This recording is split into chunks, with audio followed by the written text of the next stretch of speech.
Jeb Bush, speaking to the Union Leader newspaper in New Hampshire, was talking about his plan. He wants economic growth. He says, elect Jeb Bush president, and we will soon have economic growth in the 4% range. So the newspaper asks, how do you get there, Governor? We have to be a lot more productive. Workforce participation has to rise from its all-time modern lows. Means that people need to work longer hours and through their productivity gain more income for their families. That's the only way we're going to get out of this rut that we're in.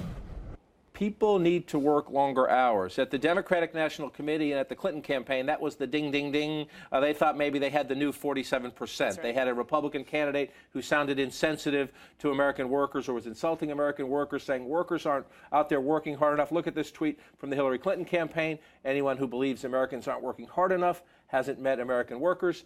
Here's the issue, though. Governor Bush, same day, says, no, wait a minute. That's not what I was talking about. If you look at the full context. Keep us from taking it out of context. What you meant to say was, when you say more hours, you mean given the opportunity to full-time work. Yeah, not absolutely. That a full-time guy or somebody who has 2 jobs needs to be working even more time.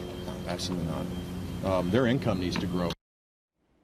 See the shake of the head there. He says his point was, and he says in the Union Leader interview, if you read the whole thing, it was pretty clear, that a lot of people in this recovery are working part-time jobs or 2 part-time jobs because they can't get a 40-hour-a-week full-time job with benefits, and that's what he meant. You need to get more people into the 40 hours. Are the Democrats taking this out of context? Fair, unfair? They are taking it out of context. It actually reads a little desperate. Does that ever happen in politics? It's so weird. But it does. I mean, they're looking so hard for that one sound bite that's going to knock out Jeb Bush. And I don't think this one is it. Yeah. I mean, they'll keep looking, as you said, but you do have to be more careful if you're Jeb Bush with how you're talking, particularly around this issue, particularly after we saw 2012. Particularly, he's a Bush. He's from a dynasty. He's from a very wealthy family.